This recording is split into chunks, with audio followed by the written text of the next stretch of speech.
Welcome back to the archives. This is round 1 of the October Showdown, the next over-the-board tournament that I played. In round 1, I was facing Casimir Dudek, who I didn't know. I hadn't seen before, hadn't faced before, but I had the black pieces, and he was a little lower rated, so I decided to play the French defense and go from there. Get an advance, which I'm always happy to see. And they played a3 in this position, and that always is an indication that white knows what they're doing, or they've, looked at the line before, because a3 isn't really a natural move, but it is theoretically a good move for white. And here, black has a couple of different ways to play. One of the options that you can do is just bishop to d7 or knight to h6, but I've always just closed the position with c4. And this gives black good control over the queen side. And so basically my plan here, without knowing a bunch of theory, is I'm going to move all my pieces to the queen side, and we're going to fight over b3 and see what happens there. I've also played this position from white a couple of times. I lost the game with white in this type of position a few years ago in the Louisiana State Championship against Adam Cavaney. Where basically I lost the fight over b3 and just got a worse endgame. And so I figured if I could win the fight over b3 in this game, as is often the case in the French, I'll get a better endgame. So we proceed. You can see we continued to control b3, bringing the second knight over to the queen side. And my opponent played b4, which seemed a little bit premature because I can simply capture. And these trades should help me. So black has no pawn weaknesses in this position. I just have to take a little care of the b7 pawn, that I don't drop that pawn in some variation. The a3 pawn can be weak for white, and also the c3 pawn. That's the big problem that white has in a lot of positions, is defending the c3 pawn from black simply doubling or tripling up on the c-file. So I was quite content with my position at this point in the game. But having a equal or a slightly better position is not enough to actually win. So I didn't really have a plan going forward other than I wanted to kind of occupy the c4 square and was hoping my opponent would make a mistake. So we proceed. I play b6, solidify that knight, and I jump it into c4. My thought being, if they trade on c4, I'll take with the queen, put my rook on the c-file, and c3 and a4 are both quite weak. My opponent did not trade, though. They backed their knight up. And I've got the decision of whether or not I want to trade knights, or whether I want to keep my knight or allow them to capture. Ultimately, I decided I didn't want my pawn on c4 blocking the c-file, so I went ahead and backed my knight up. And they voluntarily traded bishops, trading my bad bishop away, my light squared bishop, as black. I'm happy to see that. And I double up on the c-file. And after the move bishop to b2, I felt like I had to be better. All my pieces seemed to be better placed. I had the pressure on the c-file. But there's no way to quite break through. So I went ahead and developed my bishop. They played the move f4, as I kind of expected. They need to create counterplay on the king side or in the center, since I dominate the queen side. I jump my knight in. And my idea here was that if they didn't trade, I could capture their knight and win the c-pawn. So knight f3, or rook f3 was a nice move, which f4 allowed. So not only does f4 have the idea of eventually pushing f5, it also has the idea of allowing the rook to defend from the f3 square, which was a nice little maneuver for white. So then I played queen to d7, just going after the pawn, and then I go back to c7, and I'm just wasting too much time. Right? My position is fine, but I haven't found the killer blow, and that's because there's not one. I've got to play this super slow, and I need to limit white's counterplay, which is something I've been trying to work on, but was not very successful in this game. So in this position, as we've said, I do have some advantages. But if white ever gets to play f5, they're going to get a lot of play on the king side.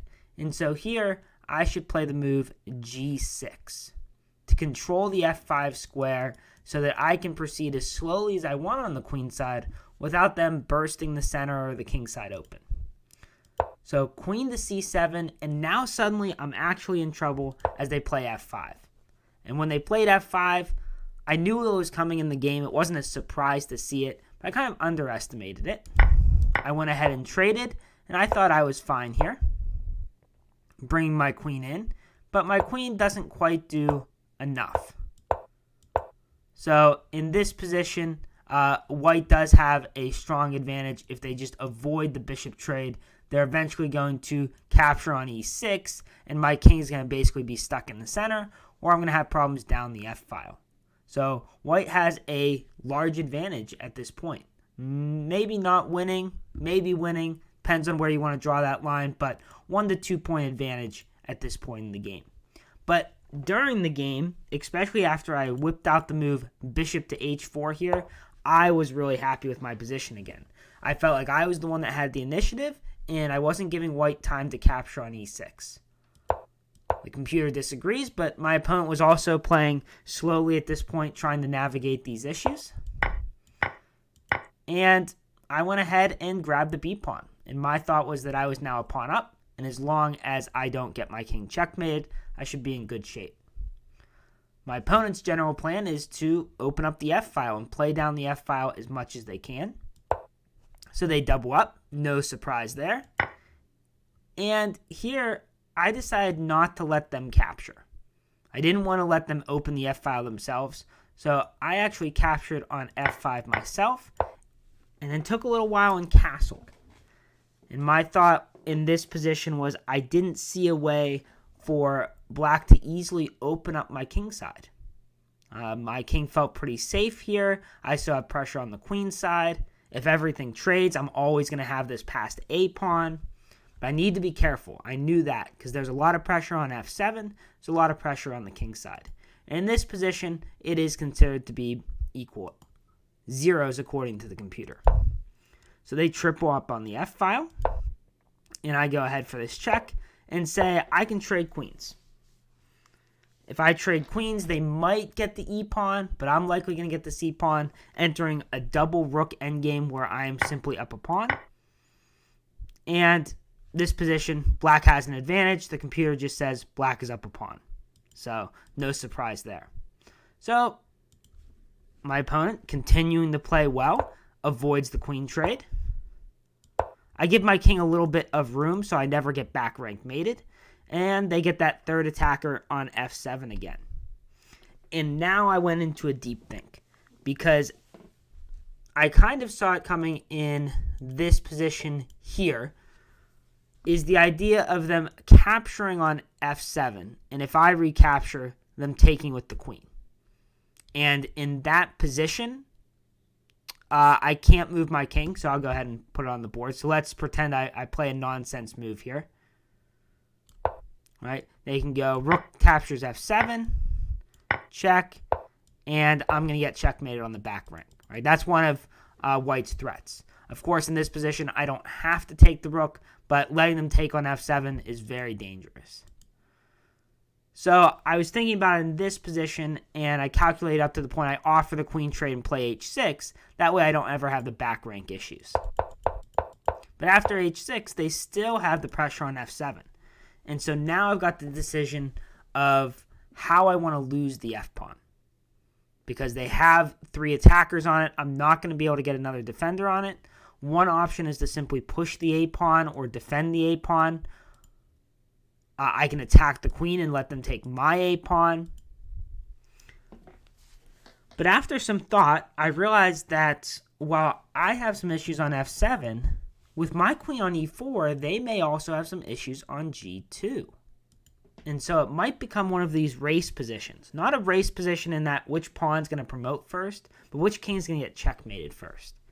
And so I took a long think here, because accurate calculation was key.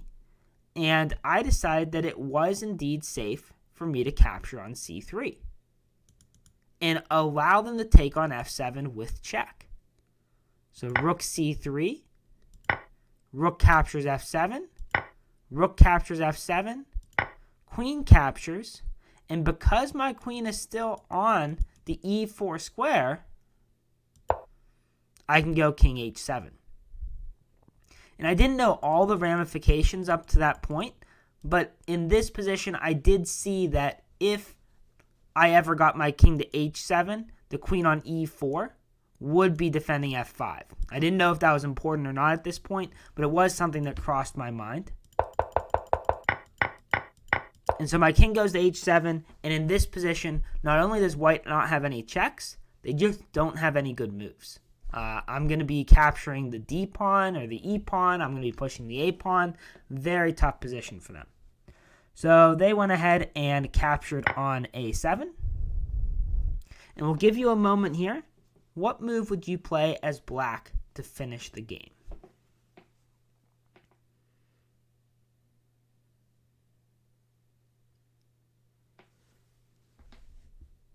Now, in this position, we do have a lot of things that we can do, but the move is rook to c2. If we capture this pawn with check, black is still winning. So if you thought of that move, that's still a good move, but not nearly as decisive as rook to c2, leading to a forced mate. There's actually no way for white to stop checkmate in this position. And so their best move is queen takes g7 check, which of course doesn't make any sense. But if they defend with something like rook to f2, now we're just going to have a back rank mate, where I check the king, I attack on the diagonal, and I take the rook. So a fun little finish. My opponent put up a good fight, though, and I was unsure of how to feel about this game. On one hand, I got an opening position I liked. I got a position out of the opening that I liked, but I wasn't sure exactly how to proceed, and I wasted too much time maneuvering and allowed them to play f5 at the right time and got a worse position. But then I was able to navigate the complications and come out on top, so I had mixed feelings about it. I definitely had the potential to lose this game, so it wasn't a clean game. But it also was a game where I played a couple of points in the game better than I normally would have. So, for example, my calculation when I played queen to b1, much further than I would normally calculate. I'm thinking about the ramifications on f7. So I tried to be more accurate with my calculation rather than just playing on intuition. And so definitely some positives to take away from this game. With that win, I was 1 out of 1, and I knew I was going to be placing one of the top seeds, likely one of the national masters, in the second round. So I was going to have the white pieces. I had a feeling of who I was going to play, so I had a time to at least briefly review the game that I played against them before, which didn't go well, and try and make sure I could get to move 10 without a losing position. So that's what we're going to see next time. I'm going to be taking on the Caro Khan and National Master Ethan Sheehan in the next round. And so I look forward to that. It was definitely an exciting game. Thank you for stopping by and watching. Hopefully you learned something. Good luck in your games and your studies, and I will see you guys next time.